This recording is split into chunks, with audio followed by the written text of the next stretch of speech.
ఈరోజు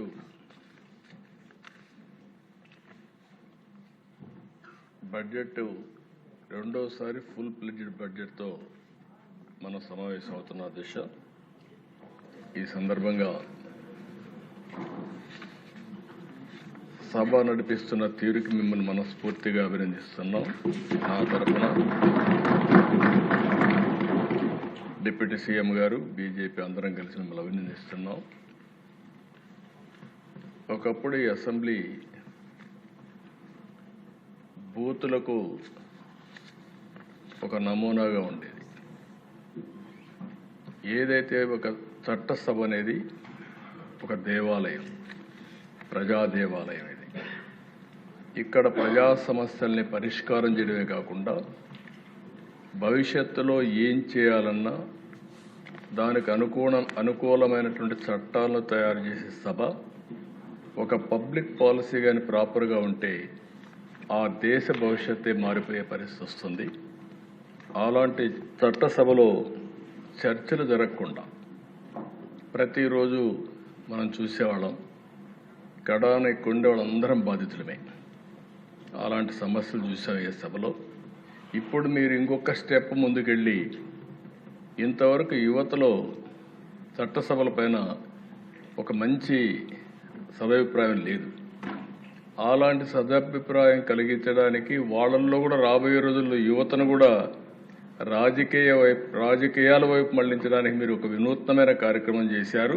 ఆ కార్యక్రమమే ప్రతిరోజు ఈ సభకు కొంతమంది పిల్లల్ని పిలిచి వాళ్ళందరినీ గ్యాలరీలో కూర్చొని పెట్టే విధంగా మీరు చేసిన పని రాబోయే రోజుల్లో పెను మార్పులకు నాంది పలుకుతున్న దిశ. దాన్ని కూడా అభినందిస్తున్నా.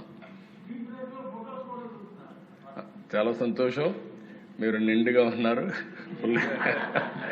ఫోటోలు కూడా బాగా ఇద్దరు కలిసి ఫోటోలు కూడా ఇస్తున్నారు, స్ఫూర్తిని నింపుతున్నారు. మొన్నే మాక్ అసెంబ్లీ కూడా పెట్టారు. నాకు వాళ్ళు చూస్తే అనిపించింది, ఇక్కడ ఉండే సభలో ఉండే సభ్యుల కంటే మాక్ అసెంబ్లీలో చేసిన పిల్లల యొక్క ఉపన్యాసాలు అమోఘం, బ్రహ్మాండంగా చేశారు. నిజమైన ప్రజాప్రతినిధిగా వెలిగే పరిస్థితికి వచ్చారు.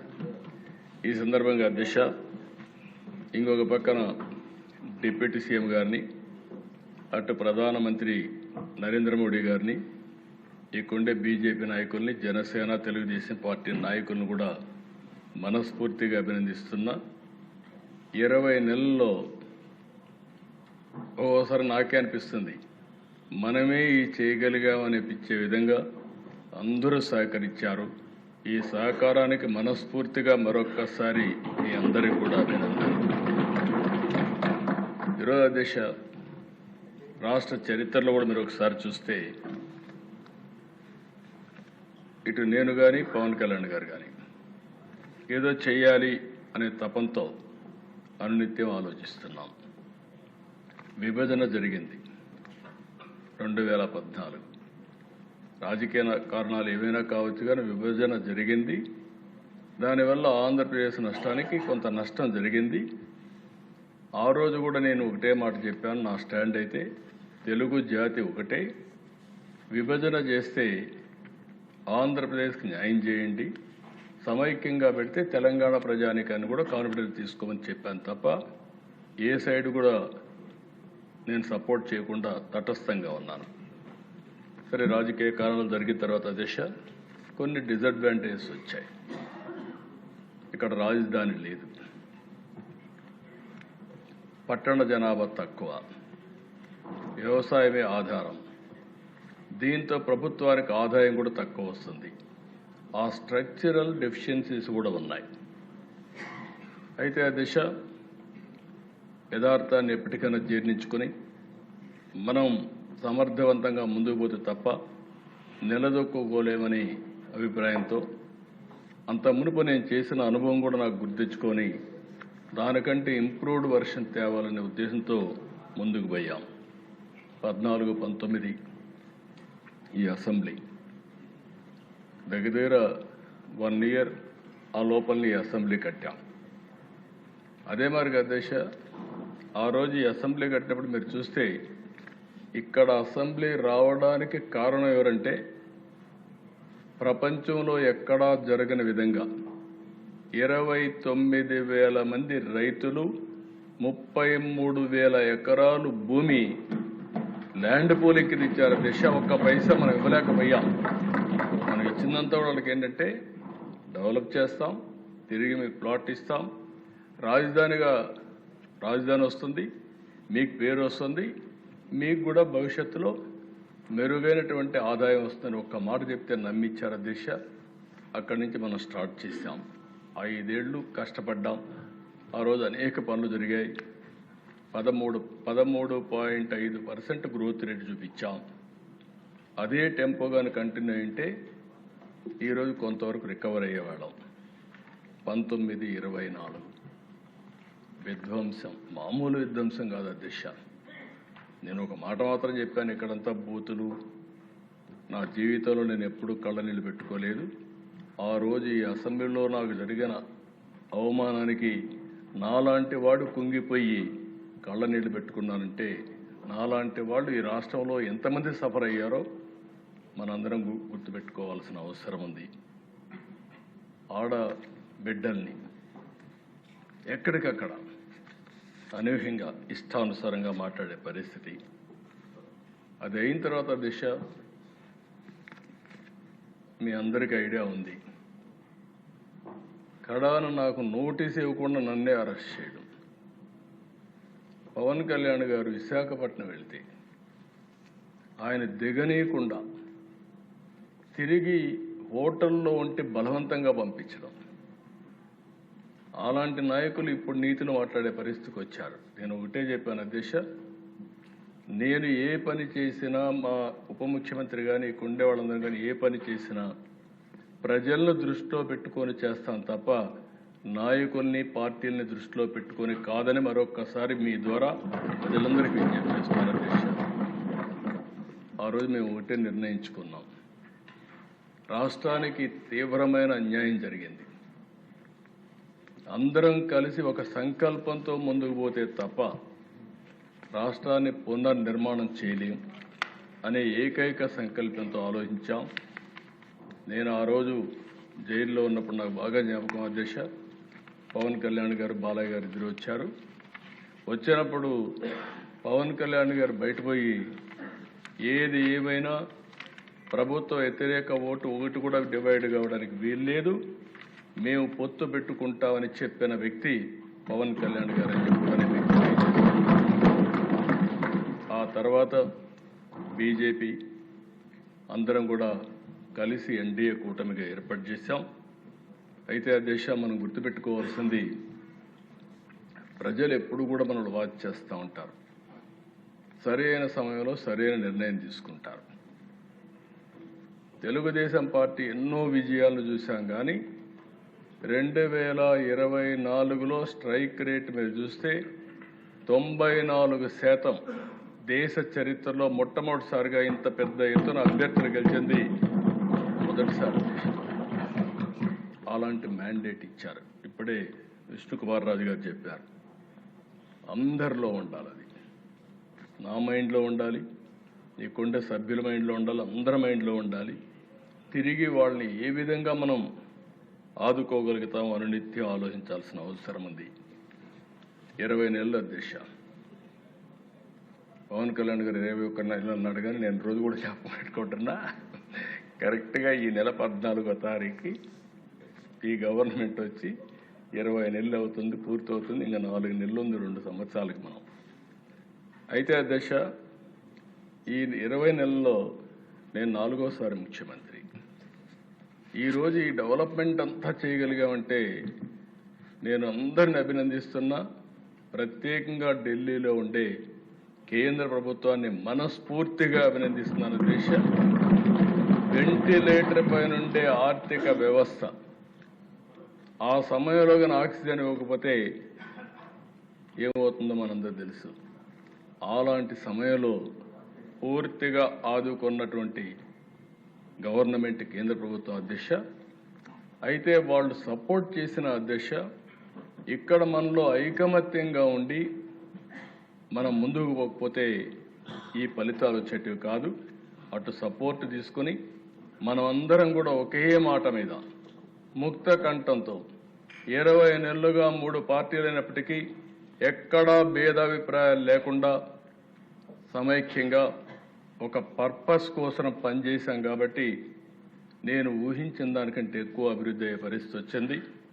ఈరోజు మీరు చూసిన ప్రదేశ సంక్షేమం చాలామంది నన్ను అడిగారు, మీరు చేయగలుగుతారా, డబ్బులున్నాయా, ఎక్కడున్నాయి, సూపర్ 6 అన్నారు ఏంటని అడిగితే నేను ఒకటే చెప్పాను, అధ్యక్ష సంకల్పం ఉంది, అదృష్టం ఓసారి అధ్యక్ష ఆ రోజు ముగ్గురం కలిసి పోటీ చేశాం కాబట్టి ఈ రాష్ట్రాన్ని ఆదుకునే బాధ్యత కేంద్రం కూడా తీసుకోవడం ఈ రాష్ట్ర అదృష్టం అని చెప్పి కూడా నేను మీకు తెలియజేస్తున్నా. ఆ విధంగా కలిసి వచ్చింది. కేంద్రం కూడా పూర్తిగా బాధ్యత తీసుకోదు, ఎందుకంటే సూపర్ 6లో వాళ్ళు కూడా భాగం కాబట్టి కేంద్ర ప్రభుత్వం కూడా బాధ్యత తీసుకునే పరిస్థితి వచ్చారు. అధ్యక్ష ఈరోజు అధ్యక్ష మెంబర్స్ అందరూ మాట్లాడారు. అందరూ మాట్లాడినప్పుడు మీరు చూస్తే ఒక చరిత్రలో ఎప్పుడు జరగడానికి దీనికంటే కూడా ముందు అధ్యక్ష ఒకసారి మనం గుర్తుపెట్టుకోవాల్సిన అవసరం ఉంది. నేను రాష్ట్ర ఆర్థిక పరిస్థితులన్నీ ఎక్స్ప్లెయిన్ చేశాను. వచ్చిన వెంటనే రాష్ట్ర ఆర్థిక పరిస్థితులు కానీ రాష్ట్రంలో జరిగిన విధ్వంసం మీద మా గవర్నమెంట్ 7 వైట్ పేపర్స్ ఇచ్చాం. ఫస్ట్ వైట్ పేపర్ జూలైలో 24 అమరావతి పైన ఇచ్చాం, 2 పవర్ సెక్టర్ పైన ఇచ్చాం, 3 ఎక్సైజ్ పాలసీ మీద ఇచ్చాం, 4 natural resources land mine mineral ఏ విధంగా దుర్వినియోగం చేశారు దానిపైన ఇచ్చాం, లా అండ్ ఆర్డర్ గంజాయి ఇవన్నిటిపైన ఇచ్చాం. అది అయిన తర్వాత దిశ స్టేట్ ఫైనాన్సెస్ కూడా ఎక్స్ప్లెయిన్ చేశాం. ఇవన్నీ చేసిన తర్వాత దిశ అక్కడితో కూర్చోకుండా ఆ రోజు ఈ ప్రభుత్వం మీరు ఒకసారి చూస్తే ఇమీడియట్గా government of India Viksit Bharat తయారు చేస్తే మనం కూడా స్వర్ణాంధ్ర 2047 విజన్ తయారు చేశాం. విజన్లో నిర్దిష్టమైన లక్ష్యాలు పెట్టుకుని క్లారిటీతో ముందుకు పోతూ ఈ 20 నెలలు ప్రయాణం సాగించాం. సంక్షేమంలో మీరు ఒకసారి ఆలోచిస్తే అధ్యక్ష ఎవ్వరూ ఊహించిన విధంగా ఈరోజు మీరు చూస్తే ప్రపంచంలోని అతిపెద్ద డీబీటీ ప్రోగ్రాం పెన్షన్లు ఇచ్చే కార్యక్రమం అధ్యక్ష. ఇప్పుడే పవన్ కళ్యాణ్ గారు చెప్పారు, మంచం మీద ఉండే వాళ్ళకి 15,000, సీరియస్ డిసీజెస్ ఉండే వాళ్ళకి 10,000, 4,000 మామూలు వాళ్ళకి, దివ్యాంగులకి 6,000, మొత్తం కలిసి ఎవ్రీ మంత్ దిశ 2,700 నుంచి 800 కోట్లు, సంవత్సరానికి దగ్గర 33,000 నుంచి 34,000 కోట్ల రూపాయలు ఇచ్చే ఏకైక ప్రభుత్వం భారతదేశంలో మన ప్రభుత్వం దిశ. దీని మీద కొంతమంది మాట్లాడుతున్నారు. మనం ఆ రోజు 5 ఏళ్ళు ఒక 500, 600, 750 పెంచుకుంటా పోయారు. చెప్పిన మాట కూడా ఈ ప్రభుత్వం యొక్క కమిట్మెంట్ పేదవాళ్ళకి మీరు ఒకసారి చూస్తే ఏప్రిల్ నుంచి ఇస్తా ఉన్నాం. ఏప్రిల్ నుంచి ఫస్ట్ టైం ఈ ప్రభుత్వం వచ్చిన వెంటనే జూలై నుంచి బకాయిలు కూడా చెల్లించి ఒక్కొక్కరికైతే 7,000, 8,000, 10,000 రూపాయలు కూడా వచ్చే పరిస్థితి వచ్చింది. ఆ విధంగా మనం ఇచ్చే పరిస్థితికి వచ్చాం. రెండో దిశ ఆ రోజు ప్రభుత్వం చెప్పింది అందరికీ ఎంతమంది పిల్లలుంటే అంతమందికి ఇస్తామని చెప్పి ఒకరికే ఇచ్చారు. మనం ఆ రోజు చెప్పాం ఎంతమంది పిల్లలుంటే అంతమంది పిల్లలకి ఆ తల్లుల పేరిట 15,000 రూపాయలు వేస్తామని ఒకేసారి అందరికీ ఆ డబ్బులు వాళ్ళ అకౌంట్లో వేసి 10,700 కోట్ల రూపాయలు తల్లికి వందన కింద వేసిన ఏకైక ప్రభుత్వం దేశంలో ఎక్కడా లేదు. ఒకేసారి వేసాం. 3వ అతిపెద్ద ప్రోగ్రాం అధ్యక్ష ఇప్పుడే విష్ణుకుమార్ రాజు గారు చెప్పారు. 43 కోట్ల మంది ప్రయాణం చేశారు. లాస్ట్ ఆగస్టు 15 మనం చేస్తే పోయిన సంవత్సరం ఇప్పటికి చేసే పరిస్థితికి వచ్చారు. ఆ రోజు సాధ్యమా అన్నారు, అసాధ్యమన్నారు. దీనికి కూడా దేశాన్ని మనస్ఫూర్తిగా ఆర్టీసీని కూడా అభినందిస్తున్నా. అదే బస్సులు ఒక ప్రోగ్రాం ఇచ్చాం, చాలా ఓపికగా బ్రహ్మాండంగా చేశారు. ఈరోజు ఈ ప్రోగ్రాం బ్రహ్మాండంగా సక్సెస్ కావడమే కాకుండా ప్రభుత్వానికి మంచి పేరు తెచ్చిన ప్రోగ్రాం ఇది. దీనికి మనస్ఫూర్తిగా అభినందిస్తున్న దేశాలు. ఇంకా రాబోయే రోజుల్లో అన్ని సహకరిస్తే ఆర్టీసీలు అన్ని ఏసీ బస్సులు రావాలని, పేదవాళ్ళు కూడా ఏసీ బస్సుల్లో తిరిగే పరిస్థితి రావాలని ఆకాంక్షిస్తున్నా. మా ఆడబిడ్డలు ఎక్కడికక్కడ మీరు చూసే దేశ ఈ సంవత్సరమే 1000 బస్సులు ఆర్టీసీ బస్సులు ఏసీ బస్సులు తీసుకొస్తున్నాం. రాను రాను గ్రాడ్యువల్గా అన్ని బస్సులు కూడా ఏసీ బస్సులుగా కూడా కన్వర్ట్ చేసి పబ్లిక్ ట్రాన్స్పోర్టేషన్ కూడా ఇంప్రూవ్ చేస్తాం అధ్యక్ష. ఇంకొక పక్క అధ్యక్ష, దీపం కింద 3 సిలిండర్లు ఇస్తా ఉన్నాం, మాట నిలబెట్టుకున్నాం. ఈరోజు ఆడబిడ్డలు కొంతమంది డబ్బులు లేక మళ్ళీ కట్టెలతో వంట చేసే పరిస్థితి నుంచి ఈరోజు 3 సిలిండర్లు ఇచ్చి పూర్తిగా ఆదుకున్నాం. అది కూడా ఒక చరిత్ర అని చెప్పి కూడా నేను మీకు తెలియజేస్తున్నా. అన్నదాత సుఖీభవ 20,000 ఇస్తా అన్నాం. ఆ రోజు ఇచ్చిన దానికంటే ఆ రోజు 14,000 రూపాయలు ఇస్తామని చెప్పారు. 6,000 గవర్నమెంట్ ఆఫ్ ఇండియా దాన్ని అడ్జస్ట్ చేసుకున్నారు. మేము 20,000 ఎన్డీఏ గవర్నమెంట్ ఇస్తా ఉన్నాం. 20,000 3 విడతల్లో అందరి అకౌంట్కి వేస్తున్నామని చెప్పి కూడా నేను మీకు తెలియజేస్తున్నా. ఇది ఒక హిస్టారికల్ ప్రోగ్రామ్ అని చెప్పి కూడా మరొకసారి విజ్ఞప్తి చేస్తున్నా. రైతులను ఆదుకోవడం కాకుండా దేశ అన్న క్యాంటీన్, కనీసం పేదవాడు ఎక్కడన్నా పనికి పోతే మధ్యాహ్నం ఓసారి హోటల్ పెరిపడి 50 రూపాయలు 100 రూపాయలు అవుతా ఉంటే అలాంటి వారి కోసం అన్నా క్యాంటీన్ పెడితే, నిరుపేదల కోసం పెడితే దాన్ని కూడా నిలిపేసే పరిస్థితికి వచ్చారు. మళ్ళీ ఈరోజు 204 అన్నా క్యాంటీన్లు పనిచేస్తున్నాయి. నేను ఒకటే హామీ ఇస్తున్నా, భవిష్యత్తులో అన్ని నియోజకవర్గాల్లో అన్నా క్యాంటీన్లు ఉంటాయి. పేదవాడు ఎవ్వరు కూడా తిండి లేదనకుండా కడుపు నింపే బాధ్యత ఈ ప్రభుత్వం తీసుకుంటామని చెప్పి కూడా నేను మీకు తెలియజేస్తున్నా. ఇదే కదా దిశ, మత్స్యకారులకు ఇచ్చాం, చేనేత కార్మికులకు ఇచ్చాం, ఆటో డ్రైవర్లకు ఇచ్చాం. ఒకరు కాదు దిశ, గౌడ సోదరులకి 10% మద్యం షాపుల్లో ఇచ్చాం, వడ్డెర సోదరులు ఆదుకుంటాం. ఇంకొక పక్క నాయి బ్రాహ్మణులకు ఇచ్చాం. వీళ్ళు కాకుండా దేశ సమాజంలో ఎంతమంది ఇబ్బందుల్లో ఉంటే వాళ్ళందరినీ ఆదుకోవడానికి పూజారులకైతే 15,000 రూపాయలు పెంచాం, ఇమాములకు ఇచ్చాం, మౌజముల్ని గౌరవించాం, పాస్టర్స్కి ఇచ్చాం. ఈ ప్రభుత్వం ఎవరిని వివక్ష చూపేయకుండా అందరికీ సంక్షేమ కార్యక్రమాలు చేశామని చెప్పి కూడా నేను మీకు తెలియజేస్తున్నా. అయితే ఆ దేశ ఎన్నికల ముందు ఒక మాట చెప్పాం, సంక్షేమ కార్యక్రమాలు చేస్తాం, అదే సమయంలో అభివృద్ధి కూడా చేస్తాం. అభివృద్ధి చేస్తేనే సంపద వస్తుంది, సంపద వస్తేనే ఆదాయం పెరుగుతుంది, ఆదాయం పెరిగితే సంక్షేమం అభివృద్ధి రెండు కూడా తీసుకొని మెరుగైన జీవన ప్రమాణాలు ఇచ్చే అవకాశాలు వస్తాయని చాలా స్పష్టంగా చెప్పాం. దాని ప్రకారం సంక్షేమంలో మీరు చూస్తే అధ్యక్ష, ఇవే కాకుండా ఎస్సీ, ఎస్టీ, బీసీ, మైనారిటీ ఈ వర్గాలు కూడా ఆదుకోవడానికి అన్ని కార్యక్రమాలు రూపొందిస్తున్నాం. నేను ఒకటే చెప్తాను అధ్యక్ష, ఈ హౌస్లో social equity is our principle. సమాజంలో జనాభా దామాషా ప్రకారం వాళ్లకు ఆర్థిక పరిస్థితులను బట్టి ఏ వర్గంలో బాగా లేకపోతే వాళ్ళందరినీ ఆదుకునే బాధ్యత ఈ ప్రభుత్వం తీసుకుంటుంది. అందుకే ఈరోజు మీరు ఒకసారి ఆలోచిస్తే సూపర్ 6 మిగిలిన అభివృద్ధి సంక్షేమ కార్యక్రమాలే కాకుండా దానికంటే ఫర్దర్గా ముందుకు పోయి ప్రతి ఒక్క కుటుంబాన్ని ఏ విధంగా పైకి తేవాలి అనే విషయాలు కూడా ఆలోచిస్తున్నాం.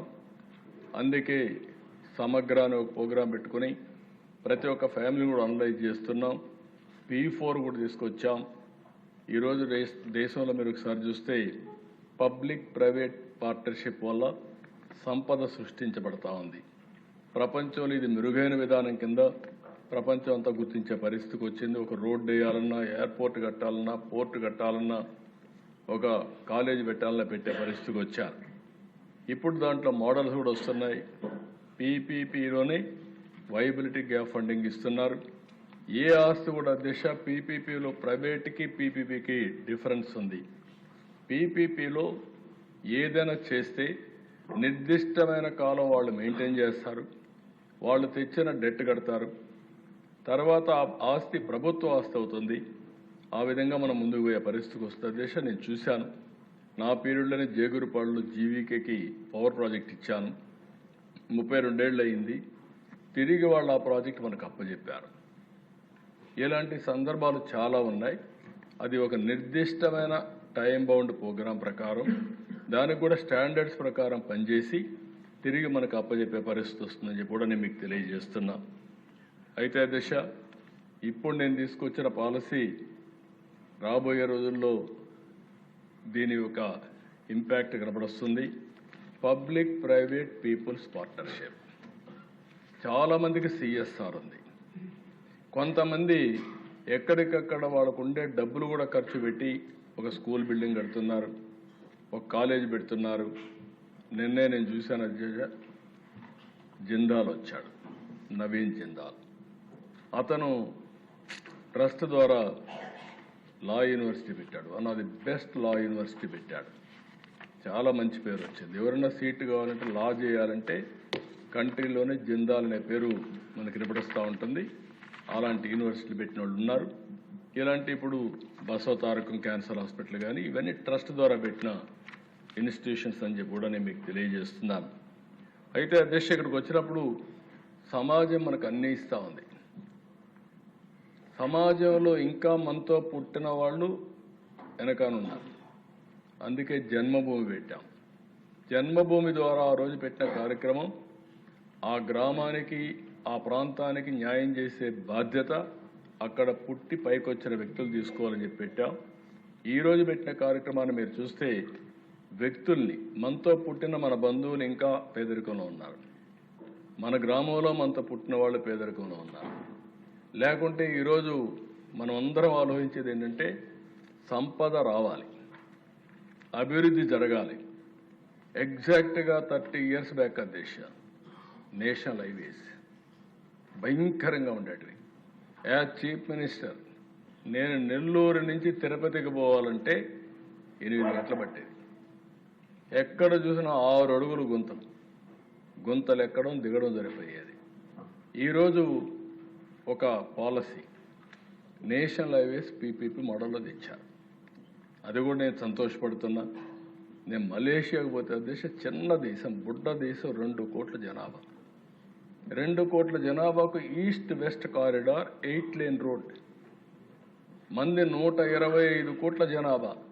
అలాంటి ఒక్క రోడ్డు లేకపోతే ఆనాటి ప్రధానమంత్రి గారు వాజ్పేయి గారు చెప్తే ఇది సాధ్యం అంటే సాధ్యం అని చెప్పి గట్టిగా ఆయనకు చెప్తే మొట్టమొదటిసారిగా ప్రూఫ్ ఆఫ్ కాన్సెప్ట్ వేసింది నెల్లూరు నుంచి చెన్నై వరకు ప్రూఫ్ ఆఫ్ కాన్సెప్ట్ వేశారు.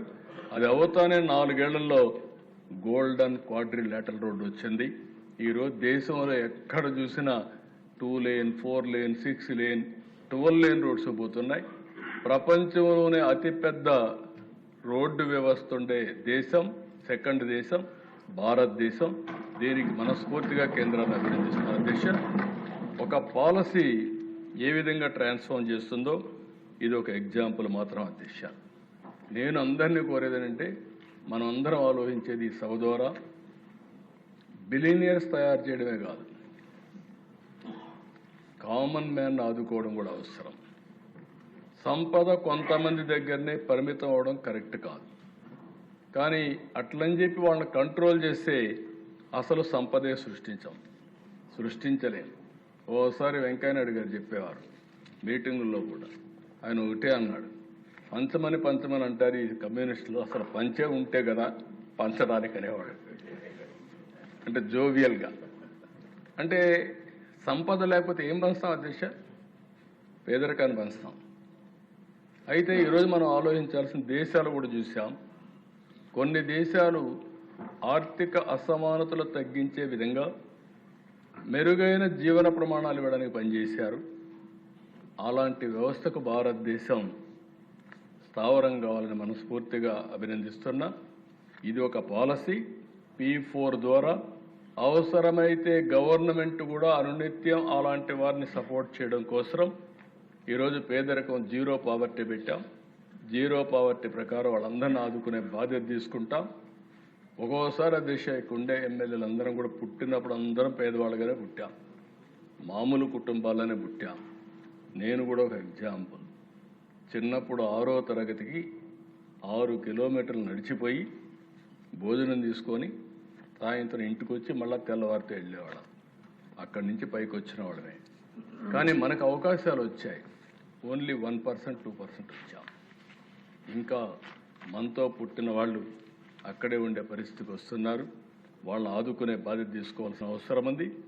మనందరం అనుకోని కానీ సిన్సియర్గా పనిచేస్తే P4 భారతదేశానికే ఒక ఆదర్శంగా, ఒక మోడల్గా తయారవుతుందని మరొకసారి మీ అందరికీ విజ్ఞప్తి చేస్తున్నా. ఇది చేయాల్సిన అవసరం ఉంది, చేస్తాం కూడా. రెండవ దిశ, ఈరోజు ఇంకొక పక్కన ఆలోచిస్తే ఈ సూపర్ 6 ఇవన్నీ చేసిన తర్వాత ఎడ్యుకేషన్ మీద ఎక్కువ శ్రద్ధ పెట్టాం. ఎడ్యుకేషన్ మీద శ్రద్ధ పెట్టి మెగా PTM పెట్టాం, ముస్తాబు కార్యక్రమం తీసుకొచ్చాం, పిల్లల్లో చైతన్యం తీసుకొస్తున్నాం.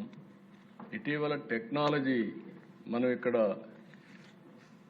క్వాంటమ్ వాల్యూ పెట్టి దానికి ఆల్గరిథమ్స్ రాయడానికి కోర్సెస్ పెడితే 60,000 మంది 2 రోజుల్లో ఆన్లైన్లో జాయిన్ అయ్యారు అధ్యక్ష. మొన్న మెడ్రాస్ యూనివర్సిటీ, IIT చెన్నై ఈ ఆల్గరిథమ్స్ AI కింద కోర్సెస్ పెడితే 2,08,000 మంది పిల్లలు రిజిస్టర్ చేసుకుంటే దాంట్లో 1,04,000 మంది ఆంధ్రప్రదేశ్ నుంచి రిజిస్ట్రేషన్ చేసుకున్నారు అధ్యక్ష. 50% ఆఫ్ స్టూడెంట్స్ మన దగ్గర నుంచి రిజిస్ట్రేషన్ చేసుకున్నారంటే అది మన పిల్లల్లో ఉండే పాజిటివ్నెస్, పట్టుదల.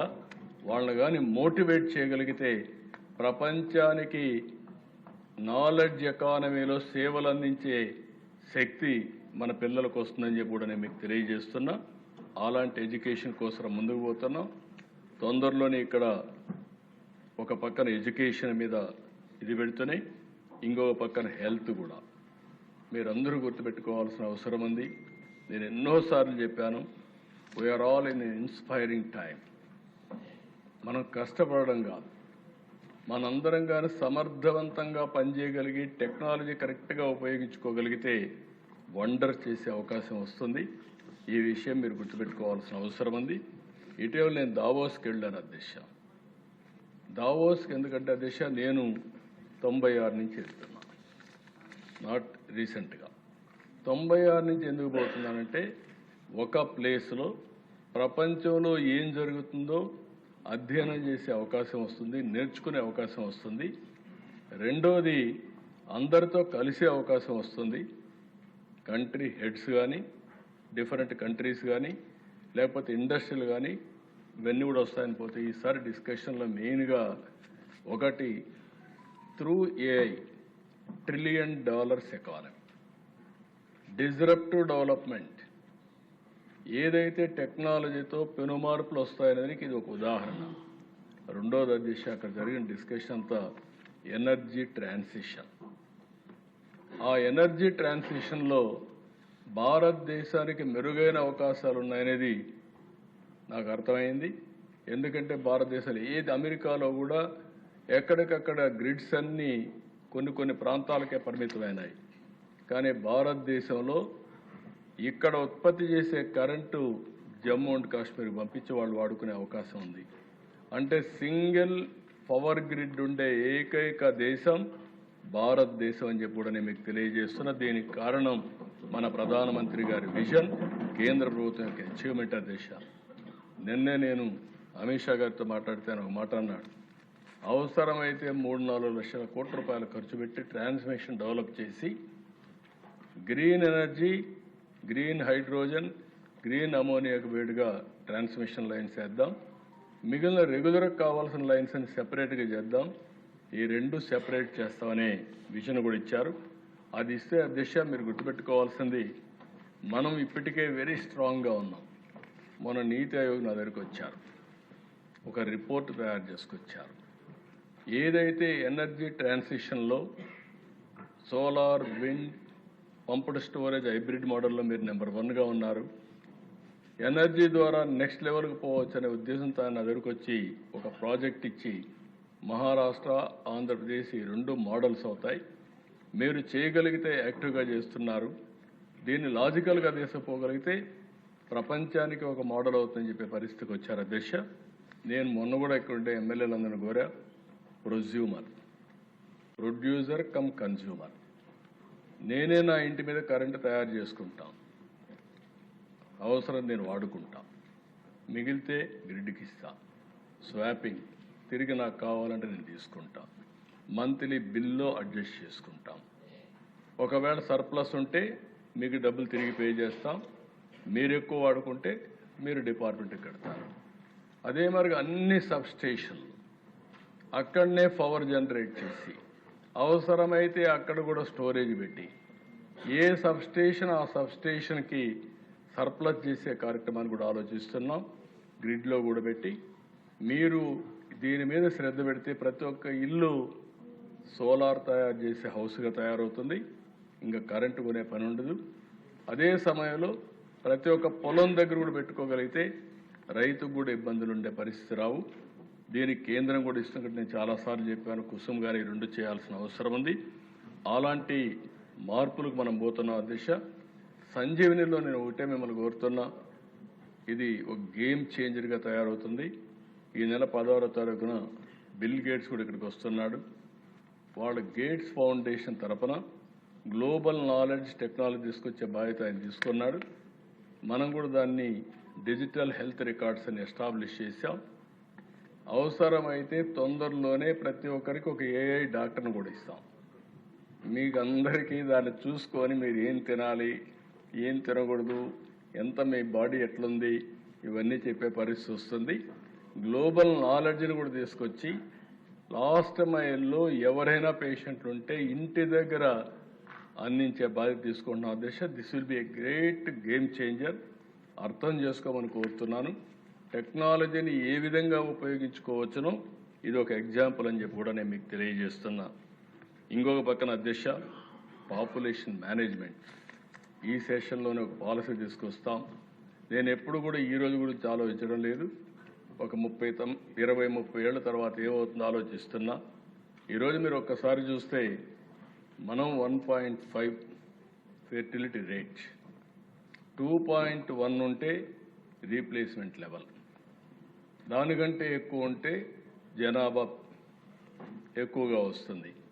ఇప్పుడు ప్రపంచం మొత్తం జనాభా పెరిగే పరిస్థితులు తక్కువ కనపడొస్తున్నాయి. China, Japan, South Korea, Europe అన్ని దేశాల్లో ఈ సమస్య వచ్చింది. ల్యాండ్ ఇవ్వకూడదు, ఇన్సెంటివ్స్ ఇవ్వకూడదు, ఉద్యోగాలు రావాలి. ఈరోజు వీళ్ళ ఉద్దేశం ఏంటంటే అధ్యక్ష, ఉద్యోగం రాకూడదు, అన్ఎంప్లాయ్మెంట్ ఉండాలి, ప్రభుత్వానికి చెడ్డ పేరు రావాలి, తద్వారా వీళ్ళకి రాజకీయ లబ్ధి పొందాలనే ఆలోచన తప్ప ఇంకోటి లేదు. అందుకే అధ్యక్ష ఈ ప్రభుత్వం చాలా స్పష్టంగా ఉన్నాం. ఒకప్పుడు నేను ఈజ్ ఆఫ్ డూయింగ్ బిజినెస్ మాట్లాడా, ఇప్పుడు gear March speed of doing business మాట్లాడుతున్నాం. ఇంకొక మాట కూడా ఎస్క్రో అకౌంట్ కూడా తీసుకొస్తానని చెప్పాం. అంటే ఏ పెట్టుబడి పెట్టే వ్యక్తి మన ఆఫీసుకు తిరగాల్సిన పని లేదు. అతను కూడా చేసే పని నీతి నిజాయితీగా చేసుకోగలిగితే అతన్ని పూర్తిగా సహకరించే బాధ్యత మంది. అందుకే ఎస్క్రో అకౌంట్ తీసుకొస్తున్నాం. Is of doing business all clearances record టైంలో క్లియర్ చేస్తాం. ఇంకా సింప్లిఫికేషన్ ప్రొసీజర్ తీసుకొస్తాం. అందుకే అధ్యక్ష లాస్ట్ 1 yearలో మీరు చూస్తే బ్యాంక్ ఆఫ్ బరోడా సర్వే అవన్నీ మీరు చూసినప్పుడు 25.6% దేశంలో వచ్చిన పెట్టుబడుల్లో ఆంధ్రప్రదేశ్కి వచ్చాయంటే అది ఆంధ్రప్రదేశ్ యొక్క బ్రాండ్. 5 ఏళ్ల అధ్యక్ష 1924 ఇక్కడ ఉండేవాళ్ళు పారిపోయారు. అమర్ రాజా లాంటి కంపెనీ, నాకు ఒక కోర్ కమిట్మెంట్ ఉండే కంపెనీ. రామచంద్ర నాయుడు నాకు ఐడియా ఉంది అధ్యక్ష. అమెరికా నుంచి వస్తానే చిత్తూరులో పుట్టాం, చిత్తూరులో పెట్టాలి అని తిరుపతి కేంద్రంగా తీసుకొని పెట్టి ఆడనే కార్పొరేట్ ఆఫీస్ పెట్టుకునే పరిస్థితికి వచ్చారు. ఆ 5 ఏళ్ళు జరిగినటువంటి అరాచకం చూసిన తర్వాత తప్పు చేసేమేమో, మనం కూడా రిస్క్ మిటిగేషన్కి వెళ్ళాలి అని వేరే రాష్ట్రానికి ఇన్వెస్ట్మెంట్ పెట్టే పరిస్థితికి వచ్చారు అధ్యక్ష. అందుకని అధ్యక్ష ఈరోజు మీరు ఒకసారి చూస్తే పెద్ద ఎత్తున పెట్టుబడులు వస్తున్నాయి, 1-2 కాదు. ఈరోజు మీరు చూసినప్పుడు ఇప్పుడే విజయకుమార్ రాజు గారు చెప్పారు, గూగుల్ సంస్కరణలు వచ్చిన తర్వాత ఫస్ట్ టైం $15 బిలియన్ తీసుకొచ్చి విశాఖపట్నంలో పెట్టిన మొదటి కంపెనీ గూగుల్ అని చెప్పి కూడా నేను మీకు తెలియజేస్తున్నా. దీనివల్ల ఏఐ డేటా సెంటర్ నాలెడ్జ్ ఎకానమీకి శ్రీకారం చుట్టే పరిస్థితి వస్తుంది. ఇది ఒక పెను మార్పులకు వస్తుంది. వాళ్ళు వచ్చారు కాబట్టి కాగ్నిజెంట్ వచ్చారు, టీసీఎస్ వచ్చింది, ఇంకా వేరియస్ కంపెనీస్ వచ్చి మళ్ళా విశాఖపట్నం నెంబర్ 1 అయ్యే పరిస్థితి వస్తుంది అధ్యక్ష. అదొక యాంగిల్. రెండోది ఆర్సీఆర్ మిత్తల్ పాయకరావుపేట దగ్గర మీరు చూస్తే 1,00,000 కోట్ల రూపాయలు పెట్టుబడులు పెట్టి స్టీల్ ప్లాంట్ పెడుతున్నారు. స్టీల్ నగరమే వచ్చే పరిస్థితి వస్తుంది, స్టీల్ సిటీ వస్తుంది. రామాయంపట్నంలో బీపీసీఎల్ పెడుతున్నారు, ఇది కూడా 1,00,000 crores ఖర్చు పెడుతున్నారు, అది కూడా రెడీ అవుతుంది, రిఫైనరీ వస్తుంది. ఇలాంటి కంపెనీస్ అన్ని అధ్యక్ష సిఐఐ మీటింగ్ పెడితే నేను కూడా ఊహించలేదు. దగ్గర 13,50,000 కోట్ల రూపాయలు పెట్టుబడులు పెట్టడానికి 611 మంది ఎంఓయూలు చేశారు అధ్యక్ష. ఇప్పటికే 8,85,000 కోట్ల రూపాయలు క్లియర్ చేశాం. మొత్తం చూస్తే అధ్యక్ష 20 లక్షల కోట్ల రూపాయల పెట్టుబడులతో 23 లక్షల మంది ఉద్యోగాలు కల్పించే పరిస్థితి వస్తాం అధ్యక్ష. జరిగితే one of the best experiment అవుతుంది. మేము చెప్పింది 20 లక్షల మందికి ఉద్యోగాలు ఇస్తామని చెప్పాం. 5 ఏళ్లలో 20 లక్షల మందికి ఉద్యోగాలు ఇవ్వడమే కాకుండా పేర్లతో సహా పెట్టే పరిస్థితి వస్తుంది. దానికి శ్రీకారం చుడతామని చెప్పి కూడా నేను మీకు తెలియజేస్తున్నా. టూరిజం అధ్యక్ష, నేను ఆల్ ఎమ్మెల్యేస్ చెప్తున్నా, మీరు మీ ప్రాంతంలో ఉద్యోగాలు ఇవ్వాలంటే టూరిజం మీద శ్రద్ధ పెట్టండి. భవిష్యత్తులో ఎక్కువ ఎంప్లాయ్మెంట్ రాబోయేది టూరిజంలో వస్తుంది. టూరిజానికి ఇండస్ట్రీ స్టేటస్ ఇచ్చాం, దీన్ని ముందుకు తీసుకెళ్తాం. ఇంకొక పక్క అధ్యక్ష వాటర్, నేను ఎవ్రీవేర్ చెప్తున్నాను అధ్యక్ష, నేను చాలా చూశాను ఈ రాష్ట్రంలో సమస్యలు. చిన్నప్పుడు ఎక్కడ చూసినా వాగులు, వంకలు, నదులు పొంగి పొర్లేటివి. 8 నెలలు, 10 నెలలు, 12 నెలలు వాటర్ ఉండేది, ఊట కాలువలు ఉండేటివి. రాను రాను కరెంట్ వచ్చింది, మనం వాటర్ కూడా ఎక్కువ వాడాం. వాటర్ని పెంచడానికి మాత్రం ఆలోచించలేదు. దీనివల్ల కరువు వచ్చింది, రాయలసీమ ఎడారిగా మారిపోతుందన్నారు. అదే సమయంలో అధ్యక్ష చాలా సమస్యలు వచ్చాయి. ఈరోజు ఈ రాష్ట్రంలో నీటిని ఏ విధంగా ఉపయోగించుకోవాలని చెప్పిన వ్యక్తి, మొట్టమొదటిసారిగా రాయలసీమకు కూడా నీళ్లు ఇవ్వచ్చు, కృష్ణా జలాలు రాయలసీమకి ఇవ్వచ్చు అని ఆలోచించిన వ్యక్తి నందమూరి తారక రామారావు గారు అధ్యక్ష. అది బిగినింగ్. మందిరి నీవ, తెలుగు గంగా, లేకపోతే గాలేరు నగిరి, ఇలాంటివన్నీ ప్రాజెక్టుని కన్సీవ్ చేశారు. ఈరోజు అవన్నీ కూడా పూర్తి చేసే బాధ్యత తీసుకున్నాం. నేను ఒకటే చెప్తున్నా అధ్యక్ష, ఈ హౌస్లో రాబోయే 3 ఏళ్లలో ఉత్తరాంధ్రలో ఆన్ గోయింగ్ ప్రాజెక్ట్స్ అన్ని పూర్తి చేసే బాధ్యత తీసుకుని Polavaram left main canal, Uttarandhra Sujala స్రవంతిని పూర్తి చేసి వంశధార పోలవరం లింకేజ్ కూడా ఇస్తాం అధ్యక్ష. రెండో అధ్యక్ష, ఇప్పటికే లెఫ్ట్ మెయిన్ కెనాల్ అనకాపల్లి వరకు రెడీ అవుతోంది. ఈ సంవత్సరమే విశాఖపట్నాన్ని తీసుకెళ్తాం. ఎప్పుడు మీరు ఆ ప్రాజెక్టు మీద మీకు ప్రత్యేకమైన శ్రద్ధ ఉంది, మీ నియోజకవర్గం ఆ ప్రాంతం అంతా కూడా తప్పకుండా అధ్యక్ష ఈ సంవత్సరం పోలవరం లెఫ్ట్ మెయిన్ కెనాల్ పూర్తి చేసే బాధ్యత ఈ ప్రభుత్వం తీసుకుంటామని కూడా మీకు హామీ ఇస్తున్నాను అధ్యక్ష. ఇది కాకుండా అధ్యక్ష ఈ సంవత్సరం మీరు చూస్తే హంద్రి నీవా పూర్తి చేసి చివరి భూములకు నీళ్ళు ఇచ్చాం. అటు మడకశిర, ఇటు కుప్పానికి ఇచ్చాం. కొన్ని వందల చెరువులు నింపగలిగాం. రాబోయే సంవత్సరం చిత్తూరుకి ఇస్తాం. అదే సమయం రాయచోటి ఆ ప్రాంతానికి అంతా కూడా నీళ్ళు ఇచ్చే బాధ్యత తీసుకుంటాం. దీనివల్ల అధ్యక్ష నాట్ ఓన్లీ అంద్రేనీవా ఇంకా మిగిలినటన్నీ కూడా గాలేరు నగిరి కూడా ఈ సంవత్సరం కడప వరకు తీసుకెళ్తాం. రాయలసీమలో ఉండే ప్రాజెక్ట్స్ అన్నీ కూడా పూర్తి చేయడానికి ఈ ప్రభుత్వం పనిచేస్తున్నామని చెప్పి కూడా నేను మీకు తెలియజేస్తున్నా. పోలవరం అధ్యక్ష చాలామందికి ఐడియా ఉంది. ఒకవేళ మీకు కూడా సమయం ఉంటే అధ్యక్ష అందరూ కలిసి ఒకరోజు పోలవరం పోయిరండి. మీకు ఒక ఐడియా ఉంటుంది. మళ్ళీ మీకు చూసే అవకాశం ఉండదు. దేశంలో అతి పెద్ద ప్రాజెక్టు, ఇంకా రాబోయే రోజుల్లో ఇంత పెద్ద ప్రాజెక్టు వచ్చే అవకాశాలు కూడా లేవు. అలాంటి నేషనల్ ప్రాజెక్ట్ ఇది. దీన్ని ఏ విధంగా చేశారు మీరు చూశారు అధ్యక్ష. బైఫర్కేషన్లో హైదరాబాద్ అటు వెళ్తే ఈ ప్రాంతానికి అన్యాయం జరుగుతుందని వాళ్ళు ఇచ్చింది ఆ రోజు అమరావతి నేషనల్ ప్రాజెక్ట్ పెట్టారు అధ్యక్ష. కానీ ఆ చరిత్రతో అని చెప్పాలని చాలా టైం అవుతుంది. ఆ రోజు నేను గట్టిగా కేంద్రాన్ని 2014 రిక్వెస్ట్ చేశా. 7 మండలాలు ఉన్నాయి, తెలంగాణలో ఉన్నాయి. అది లేకపోతే పోలవరం కట్టలేం. ఆ 7 మండలాలు మనకి ఇస్తే తప్ప నేను ప్రమాణ స్వీకారం చేయనంటే ఐఎమ్ సో హ్యాపీ.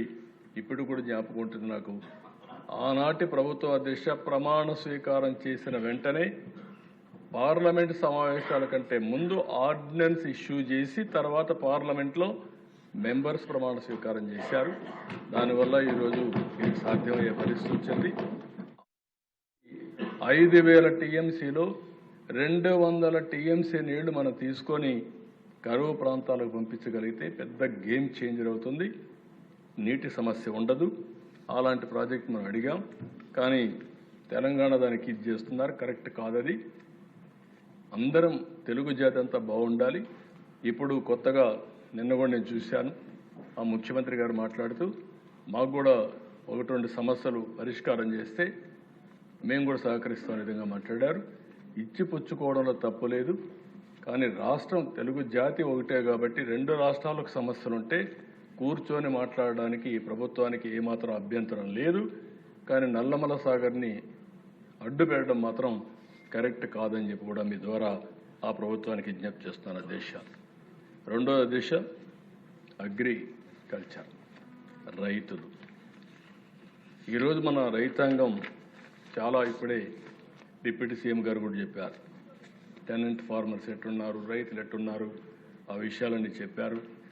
దీని మీద మనం ఒక్కసారి గుర్తుపెట్టుకోవాల్సింది, మన రైతాంగం దేశం అంతా కూడా ప్రపంచం అంతా కూడా మీరు ఆలోచిస్తే డెవలప్మెంట్ జరిగే సమయంలో తక్కువ ఆదాయం వచ్చేది రైతులకే వస్తుంది, వ్యవసాయానికే తక్కువ ఆదాయం వస్తుంది. అది కూడా ఈరోజు వ్యవసాయంలో పెను మార్పులు వచ్చాయి. అంటే మన ఫుడ్ హ్యాబిట్స్ అన్నీ మారాయి. మనం ఇంకా వరి తయారు చేసుకుంటా కూర్చుంటే వరి ధాన్యం తినేవాళ్ళు కూడా లేరు. అలాంటి సమస్యలు ఉన్నాయి. ప్రపంచం మొత్తం ఇంకొక పక్క ఆలోచిస్తే ఎక్కడికక్కడ కెమికల్ ఫెర్టిలైజర్స్ ఎక్కువ వాడితే అది కూడా వాడే పరిస్థితులు లేరు. ఇలాంటి సమస్యలు వస్తున్నాయి. అందుకే అధ్యక్ష నేను దీన్ని ఒక ప్రతిష్టగా తీసుకున్నా.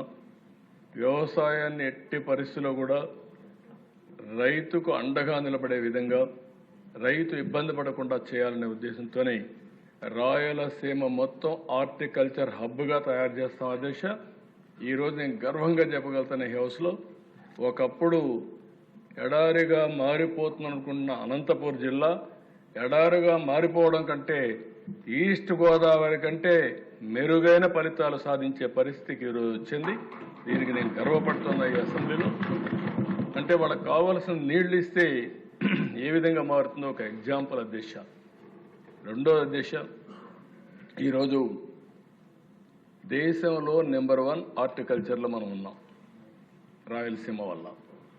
రాబోయే రోజుల్లో ఒక 30,000 కోట్ల రూపాయలు హార్టికల్చర్ మీద ఖర్చు పెట్టి ఇంకొక 70,000 కోట్ల రూపాయలు ప్రైవేట్ ఇన్వెస్ట్మెంట్ తీసుకొచ్చి ప్రపంచంలోని అతిపెద్ద హార్టికల్చర్ హబ్గా రాయలసీమ ఇన్క్లూడింగ్ మార్కాపురం వరకు తయారు చేసే బాధ్యత ఈ ప్రభుత్వం తీసుకుంటామని చెప్పి కూడా మీ ద్వారా ప్రజలకు విజ్ఞప్తి చేస్తున్నాను అధ్యక్ష. కేంద్రం కూడా ముందుకు వచ్చారు. నిర్మలా సీతారామన్ సపోర్ట్ చేస్తా ఉన్నారు. ఆ ప్రాజెక్ట్ వస్తే చాలా వరకు మనకు ఒక మంచి బెనిఫిట్ వస్తుంది. రెండోది, ఇప్పటికి మనం 400 లక్షల మెట్రిక్ టన్నులు పళ్ళు పండిస్తున్నాం. దీన్ని 1000 లక్షల మెట్రిక్ టన్నులు పండించే విధానానికి శ్రీకారం చుడుతున్నాం. రాబోయే 6-7 ఏళ్లలో 1000 lakh మెట్రిక్ టన్స్ హార్టికల్చర్ పంటలు పండించే ఏకైక ప్రదేశం, సింగిల్ లొకేషన్ ఆంధ్రప్రదేశ్ అవుతుంది. దానికి చిరునామాగా రాయలసీమ ఉంటుందని చెప్పి కూడా నేను మీకు తెలియజేస్తున్నాం. ఇంకో పక్కన దశ, ఈరోజు మీరు ఒకసారి చూస్తే అక్వాకల్చర్ను కూడా పూర్తిగా నిర్వీర్యం చేశారు. 14-19 30% పెరిగింది. ఇటీవల కాలంలో ఇబ్బందులు వచ్చాయి. ఆ ప్రభుత్వం కూడా సరిగా పనిచేయకుండా ఇబ్బంది పెట్టే పరిస్థితికి వచ్చారు. ఈరోజు మళ్ళీ స్ట్రీమ్ లైన్ చేశాం. వాళ్ళందరినీ రిజిస్ట్రేషన్ చేసుకోమన్నాం. పొల్యూషన్ లేకుండా చేయాలనుకుంటున్నాం. ₹50 కరెంట్ ఇచ్చి ఈ కష్టకాలంలో అక్వాకల్చర్ రైతాంగాన్ని ఆదుకున్నాం. దీనివల్ల 17% గ్రోత్ వచ్చింది. నేను ఎక్స్పెక్ట్ చేసిన దానికంటే ఎక్కువ గ్రోత్ వచ్చింది అక్వాకల్చర్లో. ఇప్పుడు కేంద్రం కూడా అమెరికాతో ఒప్పందం కుదుర్చుకున్నారు.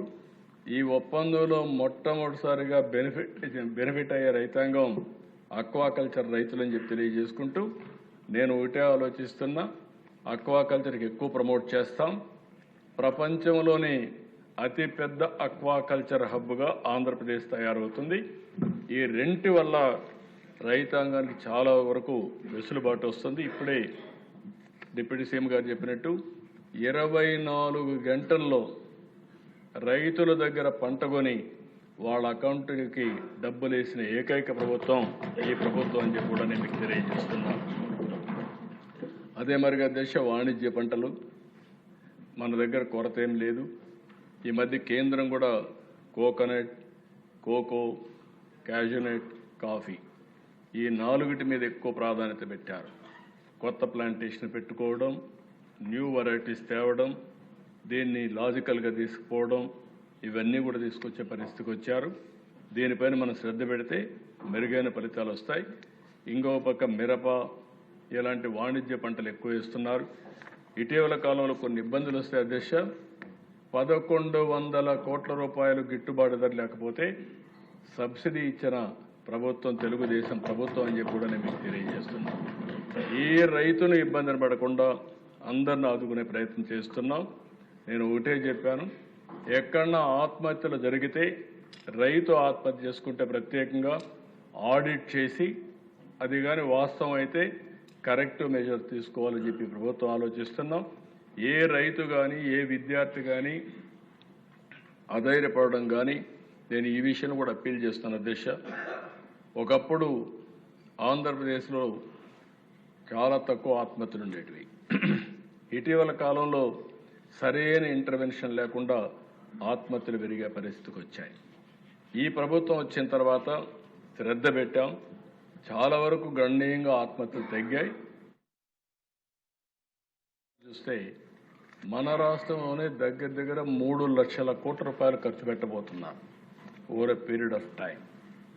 ఈ సంవత్సరం లాస్ట్ ఇయర్ అయితే 9,000-8,000 కోట్లు ఖర్చు పెట్టాం. ఈ ఇయర్ రాబోయే సంవత్సరం 11,000 ఖర్చు పెడుతున్నారు.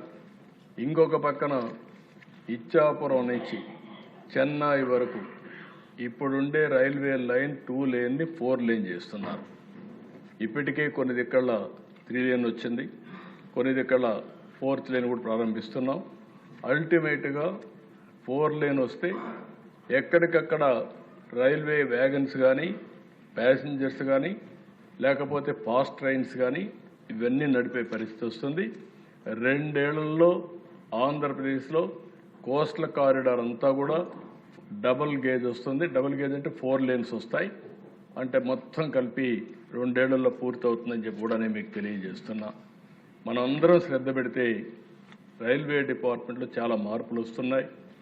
కొత్త లైన్స్ కూడా శ్రీకారం చుట్టాం. ఇంకొక పక్క రైల్వే స్టేషన్స్ అన్ని మోడర్నైజ్ చేస్తున్నారు. ఇంకొక పక్కన 770 ఆర్ఓబీలు కానీ ఆర్యూబీలు కానీ ఎక్కడ లెవెల్ క్రాసింగ్ లేకుండా దీన్ని పూర్తి చేసే బాధ్యత తీసుకుంటున్నాం. ఇంకో పక్క నేషనల్ హైవేస్ కూడా అధ్యక్ష ఇప్పటికి శాంక్షన్ అయితే 55,000 కోట్ల రూపాయల ప్రాజెక్ట్స్ ఉన్నాయి. అవన్నీ పూర్తి చేసే బాధ్యత మీరు తీసుకోవాల్సిన అవసరం ఉంది. దీనివల్ల కూడా మనకు ఇది కేంద్రం ఇది రాష్ట్రం అనేది కాకుండా రెండు ఎన్డీఏ ప్రభుత్వాలు. మనం ఎన్నోసార్లు చెప్పాం, డబల్ ఇంజన్ సర్కార్, త్రిబుల్ ఫలితాలు రావాలి. అది మీరు కూడా శ్రద్ధ పెడితే ఇది వస్తుంది. అదే మాదిరిగా దేశ ప్రతి ఒక్క రోడ్డు గుంతలు పడిపోయినాయి.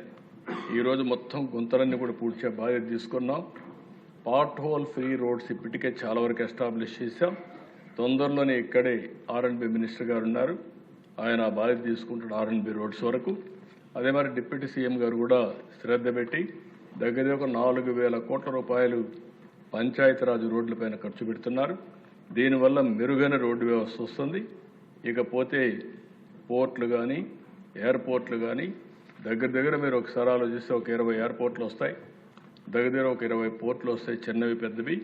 దీనివల్ల లాజిస్టిక్స్ కేంద్రంగా ఈస్ట్ కోస్ట్ లాజిస్టిక్స్ హబ్గా ఆంధ్రప్రదేశ్ తయారవుతుందని చెప్పి కూడా నేను మీకు తెలియజేస్తున్నాను. అదే మరిగా దిశ మీరు ఒకసారి చూస్తే ఈరోజు ఈ పవర్ డిపార్ట్మెంట్లో చాలా సమస్యలు క్రియేట్ చేశారు. నేను ఆ రోజు కూడా ఇదే అసెంబ్లీలో చాలా విషయాలు మీకు అందరికీ ఎక్స్ప్లెయిన్ చేశాను.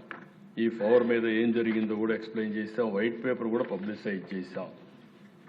మామూలుగా దిశ బ్రీఫ్గా మీరు చూస్తే